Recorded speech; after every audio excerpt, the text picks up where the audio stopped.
Hey y'all, welcome back for another edition of Southern Pride Comfort. I believe this is number 4 we're heading into.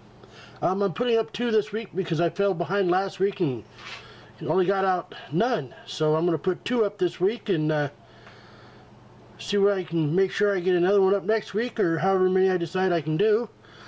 Before I take off on this edition, I have to do a shout out to Mr. Sergeant Sabu. A lot of you probably know him and or have heard of him. Great guy, great guy. I don't know, you might know, but he's an ex-policeman. He retired. And here a little while back ago, he was talking about some kits that he had that were snapped together Chevy Caprice cop cars. He was talking about wanting to trade them. And so I hit him up with a PM and told him I didn't have anything to trade, but I'd be more than willing to buy one off of him because they looked interesting. Well, being the guy he is, he said, no, just send me your address and I'll ship you one out. So I got a random act of kindness from Sergeant Sabu. Excellent guy. Let me show you what I got.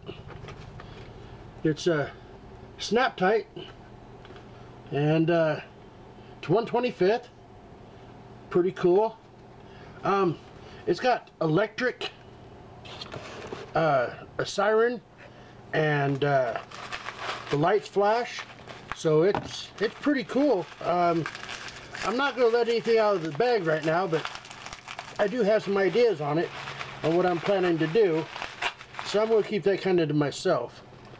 And then another gentleman on here was really nice. Cool Models 49. He sent me a pair of these turnstile chairs. I plan on building a Monte Carlo with a lowrider with the turn chairs and everything like they had. Captain's chairs, that's the word I'm looking for. So, you know, a big shout out to Cool Models 49 for doing that for me. Y'all are just great. I appreciate it a lot. So, without further ado, let's get on into this number 4 here. And this one here is the beginning of the series for the different model manufacturers, and I'm going back and finding out what the oldest ones they made were, and you know, and see if I can find out the rarest. But this here kind of pertains to ships and stuff that Revell first put out that they were known for.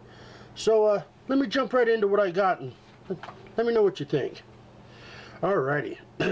The state of model warships has advanced tremendously in the last half century.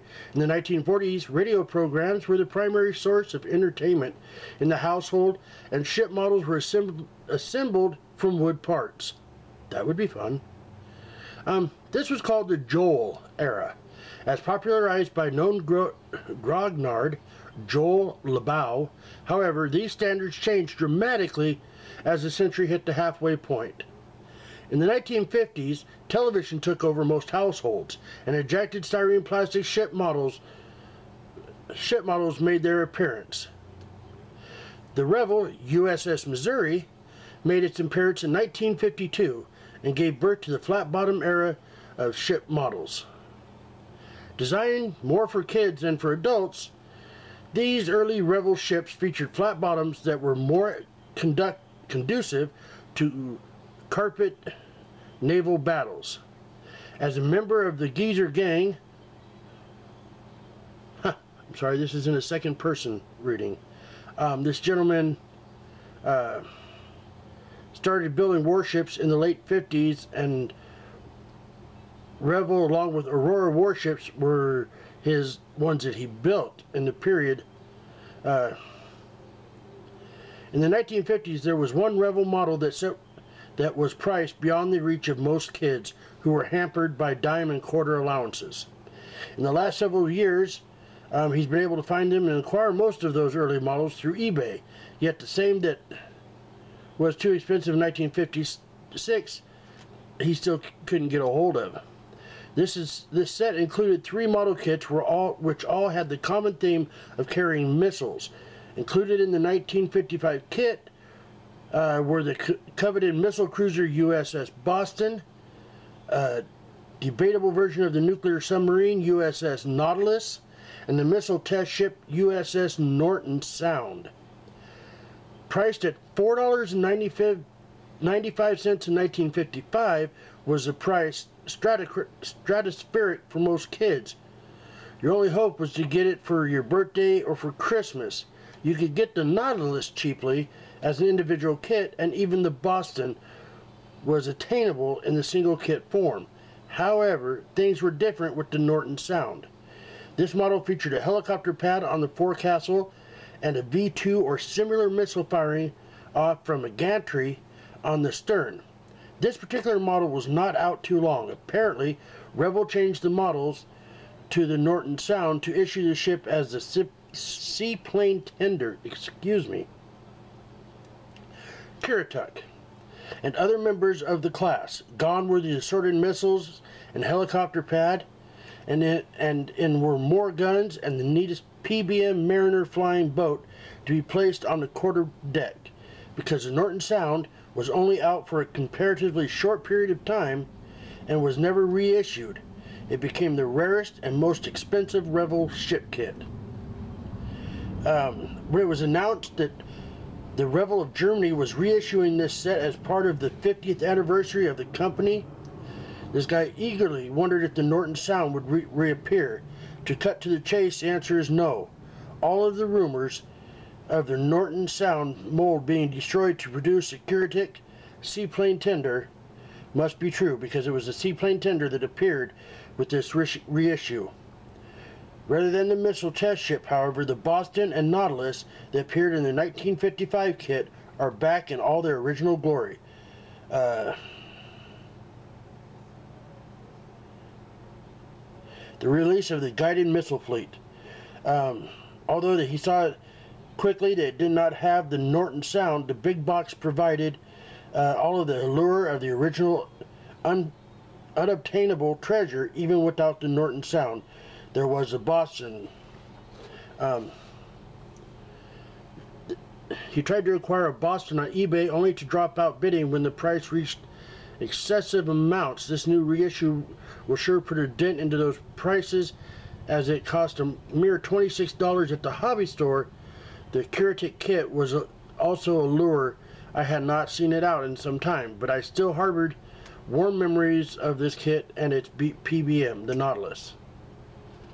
The PBM. The Nautilus was the least of the three. Reissued numerous times, this kit was easily found in the earlier reincarnations.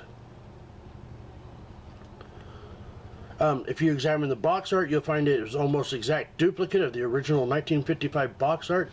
Of course, they had to redo the missile firing on the Norton Sound to show the PBM carrying Currituck. However, the Boston and Nautilus are shown as they were depicted on the 1955 box. Let's go to the USS Boston Missile Cruiser.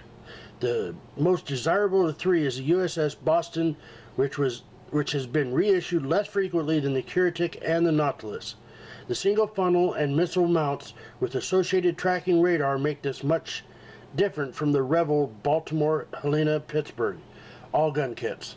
Sure, it has a flat bottom and had inaccurate detail in some places, but it still has visceral punch. As you look at it, you can visualize with some modifications and with some brass photo etch, you can still make a very impressive model. Let's see here. Albeit a flat bottom version or cut down to waterline format, sure, the deck has raised plank lines rather than incised ones. Some of the detail is rather vague. But on the other hand, some of it is rather good, and there's quite a bit of it. Revell even has non-Aztec step inclined ladders with railing, although the railing is solid. The deck railing is also solid, so that will probably come off with most modelers, except for mold, sink marks. The missiles and tracking radar aren't too bad, but of course not up to today's standards. The gun positions did not hold up as well as the missile mounts after 50 years. The 8-inch turrets have giant thick doors, huge carlies, and oversized fittings. The 5-inch turrets are even more suspect, with the same giant doors and a big shelf between the two barrels. The twin 3-inch mounts have telephone pole barrels and lack detail. The superstructure parts have vent louver detail, although he's not overly crazy about the raised copyright on the side of the funnel base. However, just dry fitting the major part shows that it's still potential for this old warhorse. Okay, let's see what he's had to say about the USS Nautilus missile submarine. The Nautilus is a comic relief of the group, as it is an odd, implausible fit. It is dominated by a cylinder aft of the sail. The cylinder is for what I assume was to be a Regulus missile. Apparently, the Revell designers had no idea of the appearance of the Regulus because you get what looks to be a V1 buzz bomb augmented by two JATO engines to get it off the short launch railing.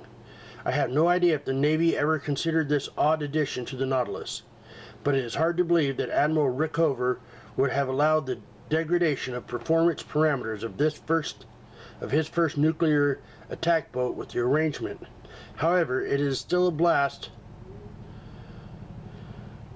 from the past to see this model to see the campy V1 along the 6 separate torpedoes, so that 6 old attack boat skippers of 1955 can move the torpedoes along the carpet floor to sink the unwary victim. For most kids of 1955, that small V1 was a potent SS missile designed to devastate sniveling Johnny's battleship, rather an unguided, inaccurate relic from World War II. Who can forget those raised numbers on sail and hull that are present to allow drooling kids to accurately place the decals? Let's go into the USS Keurig, giant bomber carrier, and see what he has to say. You know, he says, the Keurig, a toy with the toy, was always one of my early favorites. It had guns, although not many, but it did have all the impressive single features, a plane far larger than any found on the Revell carriers. As been mentioned before, for boy admirals, size matters. Now I did know the difference between fighters and bombers, but this was clearly one big bomber. No doubt this is, with its colossal size, this bomber could haul a load of destruction. Besides its added bonus, I could always land her on the water if the ship was lost. Granted, one giant bomber on a ship with only a few guns was not as potent, even for boy admirals, as the Revell Midway, with the larger number of smaller planes and larger number of guns. With the Keurig, the big draw in the PBM, the rivets are overly large and guns appear to be 75 millimeters in size, but the PBM still has pizzazz as I look at it. If you are a youngin', you'll never appreciate the impact of that ship and aircraft when seen 50 years ago. Another attractive aspect of this kit is the presence of open galleries on the sides of the hull. Of course, they will be even more impressive when you remove the solid railing and employ photo etch. The big aircraft cranes will also be substantially improved with photo etch arms in place of the elephantine plastic parts. He says one irritating feature of this kit is the separation of decks at porthole level, as in the Revell Arizona kit of the same period. It certainly makes it more difficult to dispose of seam lines. You also get a dose of blob 20mm guns in tubs that look like giant slingshots rather than Oerlikons. Hope that's right. However, with the Boston, there still is promise with the kit even after a half century of its design. And this is pretty much the end of his thing here. It's his verdict on these. Beat the prices of eBay and get half-century-old models for a pittance with the reissue of Revell's guided missile fleet and seaplane tender. You can relive a simpler period when this set was the NE Plus Ultra of shipbuilding. Although the Norton sound is no longer there, the Keurig is as good a substitution as you can get. The Boston is still impressively big, and comic relief is provided by the buzz bomb armed Nautilus. As an added bonus, you get 3 points towards a Revell bonus gift. With only 2 more points, I can get a nifty I am a top modeler builder baseball hat, which only a paltry 5 points. I'm not interested in the nostalgic sign for 10 points. But that the t-shirt will be tough to get at 15 points. We'll time to scrounge some Coke bottles for their deposits and get back to the hobby shop. See if I can score another 2 points for that hat. This guy sounds like he really knew what he was talking about. You know, I probably should have done a little bit more investigation in what I was reading and doing. You know, I apologize for that. But hopefully my next one I do will be a lot better. You know, like I said, I'm just still getting used to doing all this. It's interesting, it's very fun, so if I stumble along the way, you know, bear with me. I am learning this new process. So, let's go over to my tip corner for the day. How about jar lids and bottle tops? You know, we've got them, we get them all the time. Pickle jars, you know, pop bottle tops, so on and so forth. You know, I don't throw these away. You know, you got the larger lids, you know, I can put small parts, you know, that I don't want to lose while I'm putting a model together in them. You can take some of that blue, like silly putty stuff and put in a larger lid so you can put your parts that are on toothpicks in there to dry after you've airbrushed them. You know, the smaller lids and tops are useful for mixing paint or small amounts of filler, and even, you know, and they're free. You mix your stuff up, you use it, you throw it away. You didn't spend no money on the container to use.